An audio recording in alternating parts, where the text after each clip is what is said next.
جبریل آ گئے، یا رسول اللہ موت کا فرشتہ دروازے پر ہے، اندر آنے کی اجازت چاہتا۔ ہاں، جہاں موت پوچھ کے جائے کس ہستی کو بھلایا ہے، چند پونڈ کے پیچھے جہاں موت پوچھ کے جائے، آپ نے کہا آ جائے، وہ اندر آئے، السلام علیکم یا رسول اللہ، سلام پیش کرتا ہوں، میں نے آج تک کسی کو سلام نہیں کیا، آپ پہلی ہستی ہیں جنہیں سلام کر رہا ہوں، میں نے آج تک نہیں کسی کو سلام کیا، یا رسول اللہ آپ پہلی ہستی ہیں، اللہ نے کہا پوچھ کے اندر جانا، بن پوچھے نہ جانا، یا رسول اللہ مجھے حکم ہے کہ آپ سے پوچھوں، آپ جانا چاہیں تو میں لے جاؤں اور رہنا چاہوں تو میں چھوڑ کے واپس چلا جاؤں۔ طارق جمیل سے کوئی پوچھے، آپ سے کوئی پوچھے، پوچھا جا رہا ہے، موت پوچھ رہی کہ آؤں کہ نہ آؤں؟ تو آپ نے کہا اگر میں اجازت دے دوں تو میری جان نکالو گے؟ کہاں جی نکالوں گا۔ تو آپ نے جبریل کو دیکھا، کیا کہتے ہو، کیا کہتے ہو؟ تو جبریل نے عرض کی یا رسول اللہ، اللہ آپ کی ملاقات کے شوق میں۔ او میرے بھائیو بہنوں، ایسی موت مانگو اللہ سے،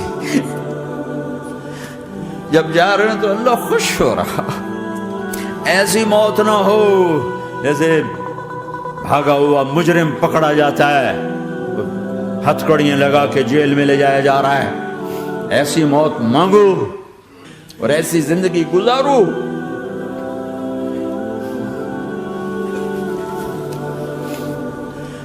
موت ہمارے لیے راحت، اللہ خوش ہو رہا۔ جب سعد بن معاذ کا انتقال ہوا تو آپ نے فرمایا، میرے نبی نے فرمایا، سعد بن معاذ بڑے صحابہ میں ہیں، میرے نبی نے فرمایا کہ آج اللہ کا عرش خوشی سے جھوم اٹھا ہے، چونکہ وہاں تو جا رہے ہیں نا، یہاں سے نکلنا ہے، وہاں تو پہنچنا ہے، وہاں تو خوشی ہے، یہاں غم ہے۔ تو ہم نے کہا، میرے نبی نے فرمایا کہ آج میرے اللہ کا عرش سعد کے پہنچنے پر خوشی میں جھوم اٹھا ہے۔ ایسی موت مانگو کہ اللہ کا عرش بھی خوشی سے جھومے، اللہ بھی خوش۔ کیا کر رہے ہو، کدھر جا رہے ہو؟ اس دھوکے کے گھر، اس مچھر کے پر، اس مکڑی کے جالے، اس دکھوں کے گھر، اس غموں کی دنیا میں کیا ڈھونڈتے ہو؟ جاؤ اللہ کو ڈھونڈو، جاؤ اس کے حبیب کو ڈھونڈو، پھر جاؤ مزے کی زندگی یہاں گزارو، مزے کی نیند قبر میں پوری کرو اور جنت میں ہمیشہ کی راحتوں کے مالک بن جاؤ۔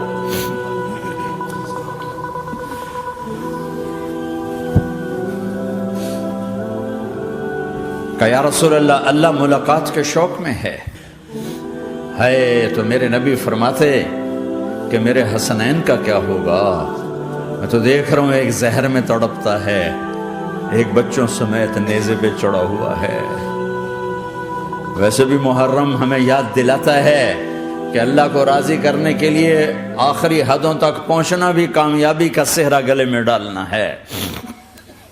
ایک نے فتح کا جھنڈا گاڑا، قیامت تک کے لیے ذلت اس کے ماتھے کا نشان بن گئی۔ ایک نے سر کٹا کے نیزے پہ چڑھایا اور قیامت تک کے لیے عزت کا صحرا گلے میں ڈال لیا۔ کیوں کہ ایک دنیا کی بازی ہارا پر اللہ کو لے کے جیت گیا، اور ایک دنیا کی بازی جیتا اور اللہ کو کھو کے ہار گیا۔ اللہ کو پانے کے بعد کوئی ہار نہیں، اللہ کو کھو دینے کے بعد کوئی جیت نہیں۔ اللہ کو اپنا مطلب بناؤ، اللہ کو مطلب بناؤ، اللہ کو مطلب بناؤ، اللہ کو اپنی زندگی کا مقصد بناؤ۔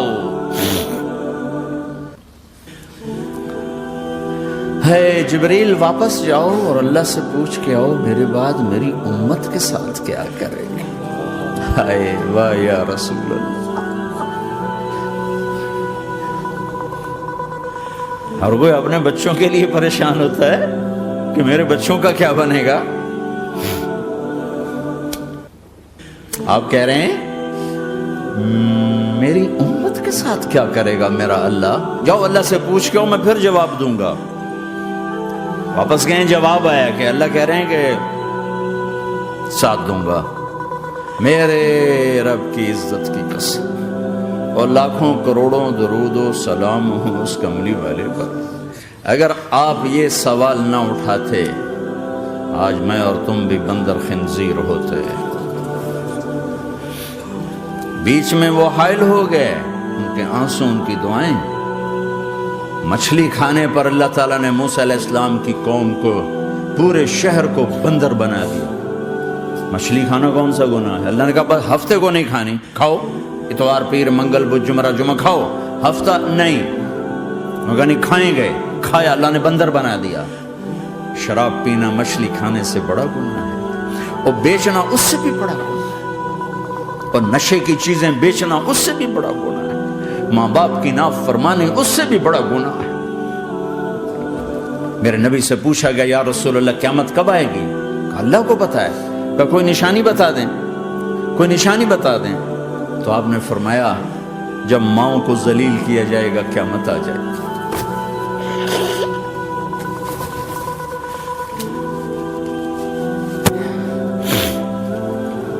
یہ تو اس کی دعائیں ہیں، بیچ میں آ کے کھڑی ہو جاتی ہیں۔ اللہ تعالیٰ نے کسی کو بندر بنایا، کسی کو خنزیر بنایا، کسی کو زمین میں دسایا، کسی کو پانیوں میں بہایا، کسی کو ہواؤں سے اڑایا، کسی پر آگ کو برسایا، کسی پر بجلیوں کی چمک کو سے ان کو راکھ کیا۔ کب میرے رب نے کیا کچھ نہیں کیا۔ وَكَمْ أَهْلَكْنَا مِنَ الْقُرُونِ مِنْ بَعْدِ نُوحٍ وَكَفَى بِرَبِّكَ بِذُنُوبِ عِبَادِهِ خَبِيرًا بَصِيرًا۔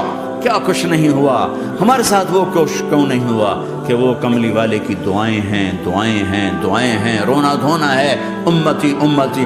اچھا چلو یہ تو دنیا ہو گئی، آپ نے یاد رکھا میدان معاشر میں میرے نبی نے فرمایا جب جہنم کو لایا جائے گا اور ایک چیخ مارے گی، کوئی کسی کو یاد نہیں کرے گا، سب بھول جائیں گے۔ ہر ایک کی زبان کے آپ نے مشہور لفظ سنا ہوگا نفسی نفسی۔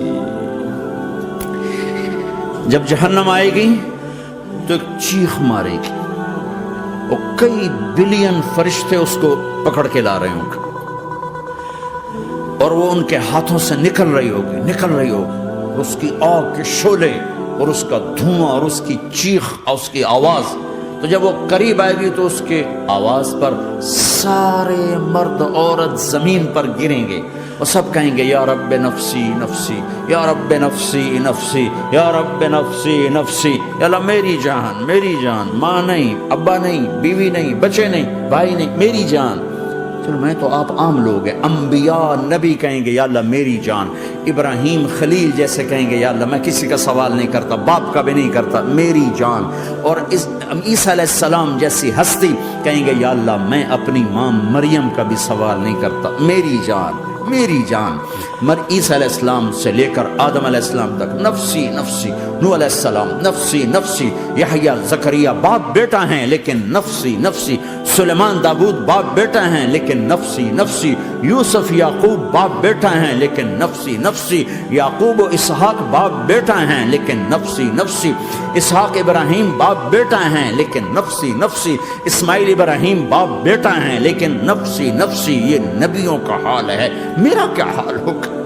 لیکن اسی ہنگامے میں جب ہر مرد عورت کہے گا نفسی نفسی، ایک آواز ابھرے گی امتی امتی، ایک آواز آئے گی امتی امتی، ایک دکھ بھری، ایک درد بھری آواز آئے گی امتی امتی۔ سننے والے حیران ہوں گے یہ کون ہے، یہ کون ہے جو اپنے آپ کو نہیں مانگ رہا، اپنی امت کو مانگ رہا ہے، یہ کون ہے؟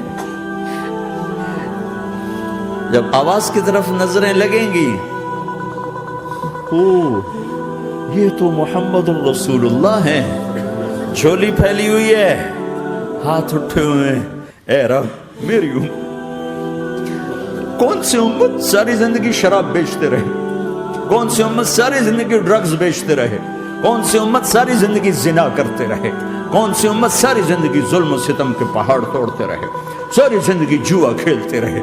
آپ تو کہتے دفع ہو جاؤ، میری نظروں سے دور ہو جاؤ، نہ تمہیں میری عزت کا خیال نہ میری نسل کی قربانیوں کا خیال، میرے معصوم بچے نیزوں پہ چڑھ کے اس کے دین کی، تم چند پونڈوں پہ کیا ظلم ڈھا کے آئے ہو، دفع ہو جاؤ یا اللہ انہیں جہنم میں ڈال، یہ کہنے کا موقع تھا۔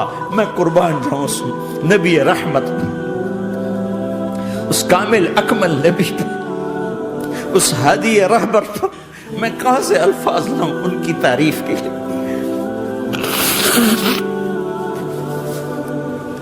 دو ہستیوں کا حق نہیں ادا کیا جا سکتا، ایک اللہ، ایک اللہ کا رسول۔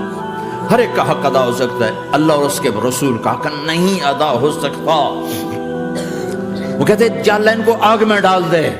انہوں نے نہ مجھے دیکھا، نہ میرا گھر دیکھا، نہ میرے پیٹ پہ پتھر دیکھے، نہ میرا راتوں کو تڑپنا دیکھا، نہ میرا مچلنا رونا دیکھا، نہ احد میں ٹوٹے دانت دیکھے، نہ طائف میں بکھرا خون دیکھا، نہ کربلا میں اولاد کے سر نیزوں پہ چڑھے دیکھے۔ دفعہ دور کر دے میری آنکھوں سے، میں قربان جاؤں اس نبی رحمت پر۔ کہہ رہے ہیں یا اللہ میری امت، یا اللہ میری امت، یا اللہ میری امت، یا اللہ میری امت۔ نہ یہاں بھلایا نہ وہاں بھلایا۔ آپ کے لیے ممبر آئے گا، میرے حبیب بیٹھو، تو آپ کہیں گے اب مجھے خیال آئے گا اگر میں بیٹھا تو یہ مجھے لے کے جنت میں نہ چلا جائے، اور اللہ کہہ رہا بیٹھو تو میں کیا کروں گا؟ میں خود زمین پہ کھڑا رہوں گا، ممبر پہ ہاتھ رکھ دوں گا کہ اللہ تیری مان لی، میں ہاتھ رکھا ہوا ہے، لیکن میں بیٹھوں گا نہیں کہ میں اپنی امت کا آخری حساب کروا کے ہی جاؤں گا، ایسے نہیں جاؤں گا۔ آؤ بھائی، ہمارا نیا سال ہمارا سال تو محرم سے شروع ہوتا ہے، ویسے تو جنوری بھی اللہ کا، محرم بھی اللہ کا، سورج اللہ نے بنایا تو جنوری فروری بھی اللہ کا، اور چاند اللہ نے بنایا تو محرم ربیع الاول بھی اللہ تعالیٰ کا، دونوں ہی اللہ کے ہیں۔ کسی نے یہ لے لیا، کسی نے وہ لے لیا۔ ہم نے چونکہ چاند کا کیلنڈر بنایا تو ہمارا تو اب سال شروع ہو رہا ہے، ہمارا تو نیو ایئر اب ہے، ہمارا نیو ایئر رونے سے شروع ہوتا ہے۔ کیسا اللہ نے نظام بنایا، کسی اور مہینے میں یہ واقعہ ہو جاتا، نہیں سال کے شروع میں یہ واقعہ رکھا ہے کہ ہر ایک کو پتہ چلے کہ ہاں نیا سال خوشی منانے کے لیے نہیں ہوتا، نیا سال آخرت کی تیاری کے لیے ہوتا ہے کہ ایک سال چلا گیا، ایک سال اور زندگی سے نکل گیا، اور بھی جلدی سے اللہ کو راضی کرنے کو، کوئی کام کرنے کو، توبہ کرنے کو، اللہ کو راضی کر لیں۔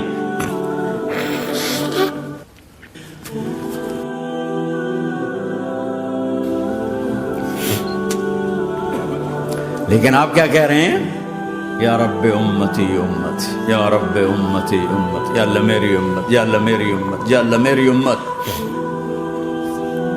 اور ایسی شفقت و محبت آپ کہیں گے یا اللہ یہ میری امت کا حساب میرے حوالے کر، میں لوں گا، تو نہ لے، میں لوں گا۔ تو اللہ تعالیٰ فرمائیں گے آپ کیوں لینا چاہتے ہیں؟ کہیں گے میں اس لیے لینا چاہتا ہوں کہ ان کے جتنے عیب ثواب ہیں نا وہ کسی کو پتہ نہ چلے، تو میرے سامنے آ جائیں تو ان کو شرمندہ نہ ہونا پڑے، تو میں قربان جاؤں۔ پھر وہ رب محمد ہے، اس نے اپنے حبیب کی لاج رکھنی ہے، وہ کہیں گے میرے محبوب اگر آپ ان کا حساب لیں گے اور آپ ان کے گناہ دیکھیں گے تو پھر ان کو آپ سے تو بڑی شرم آئے گی، نہیں میں آپ کو بھی نہیں دیتا، میں ان کا حساب پردے کے پیچھے لوں گا، کسی کو پتہ نہیں چلنے دوں گا۔